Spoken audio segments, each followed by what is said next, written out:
Hello Sagittarius, August 2024. Ito na po ang inyong readings. Kuha lang tayo ng ilang messages. As usual, mensaheng gabay lamang po para sa bagong buwan na ito ng Agosto.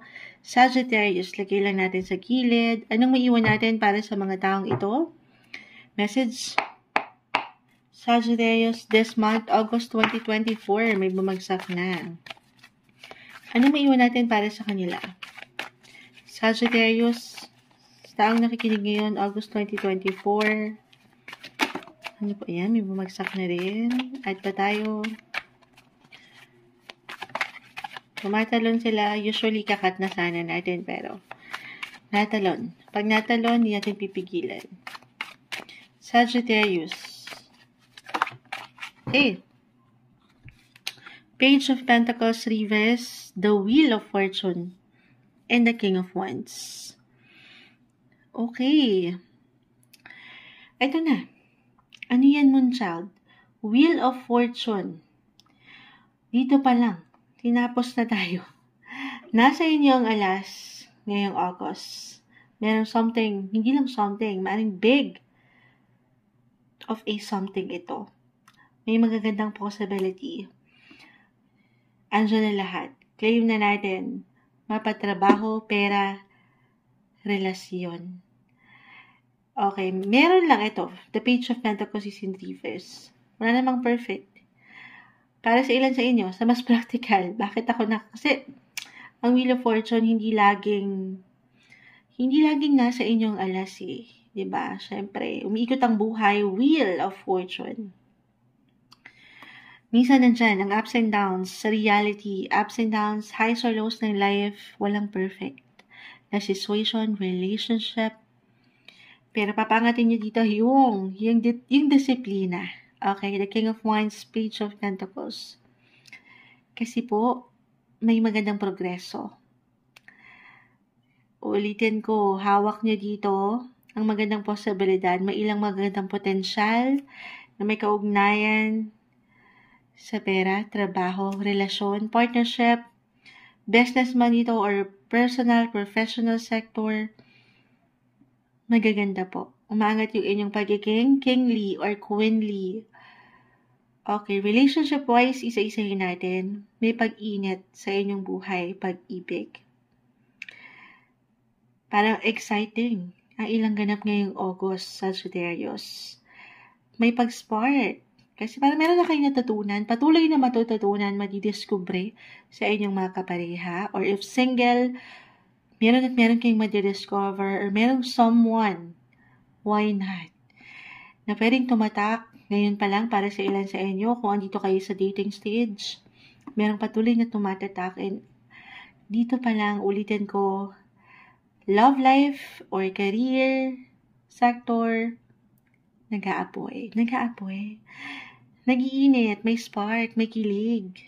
PBB teens, gano'n. Hindi. Pero, ang ganda.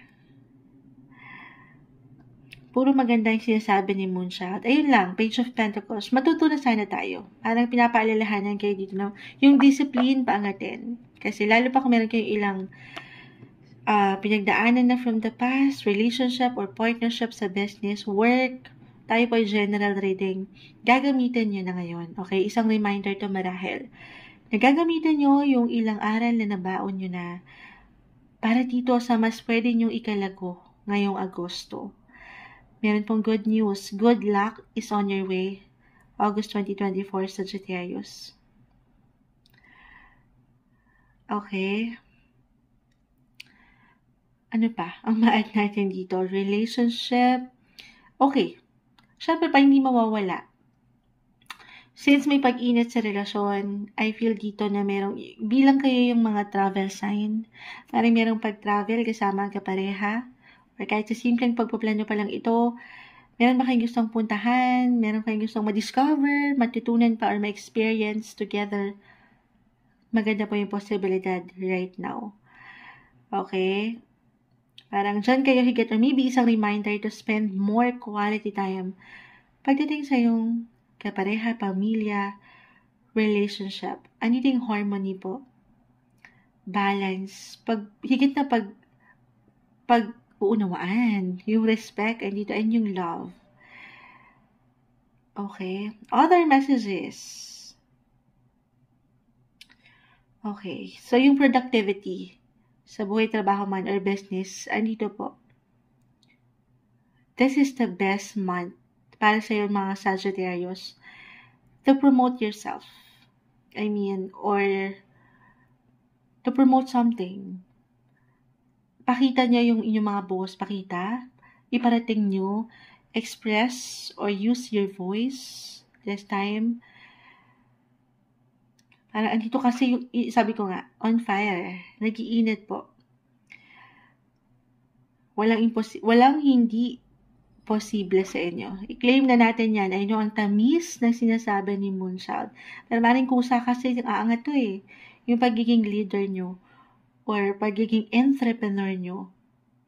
Or kung meron man kayong mga boss, I feel na itong mga superiors nyo, VIP, na-appreciate nila eh. Yung initiative, yung energy, yung confidence, yung strength nyo. Yes po, meron kayo niyan. Hindi nyo pa man yan ma-realize sa inyong mga sarili. Kailangan nyo na lang ipaangat, ipakita yan. Gamitin nyo yan. Okay? Huwag lang kayong kakabahan. Huwag lang kayong pangungunahan ng pagdududa sa pwede nyo pang magawa with Page of Pentacles reverse.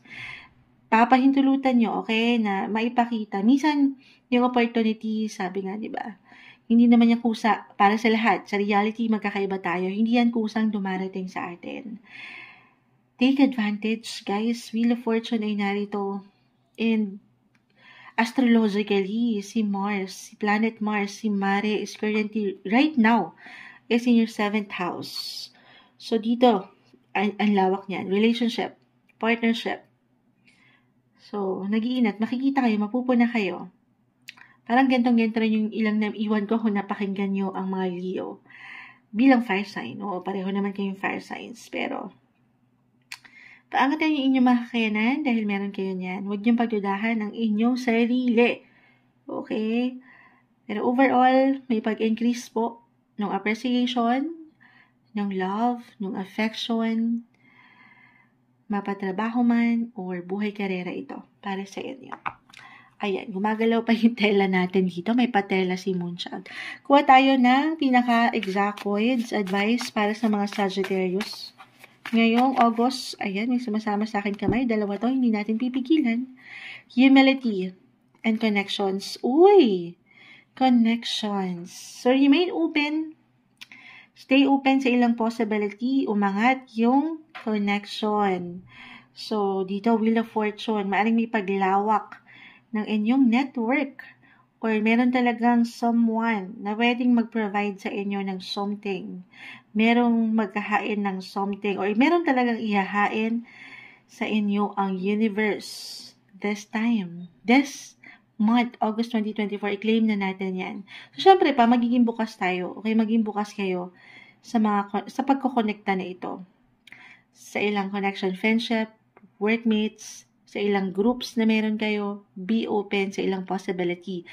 Kasi kung hindi natin ipipresent yung ating sarili with Page of Pentacles reverse, kasi may tendency lang dito na sa mas praktikal, umurong, mahiya, o mapanghinaan ng loob, na ayaw natin, okay? Alam nyo na to natuto na kayo, so gamitin nyo na yung mga aral na naibaon nyo. And humility, o mga to marahil kasi ang ganda ng mga na-mention ni Moonchild. Eto, natural na to. O, alam nyo na to. Lagi kayong maging humble. Okay?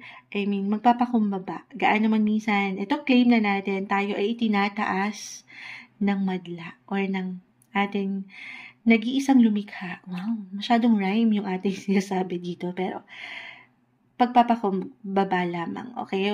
Gaano man tayo nagle-level up sa ating buhay-buhay. Stay humble. Ngayong August 2024, para sa inyo, Sagittarius.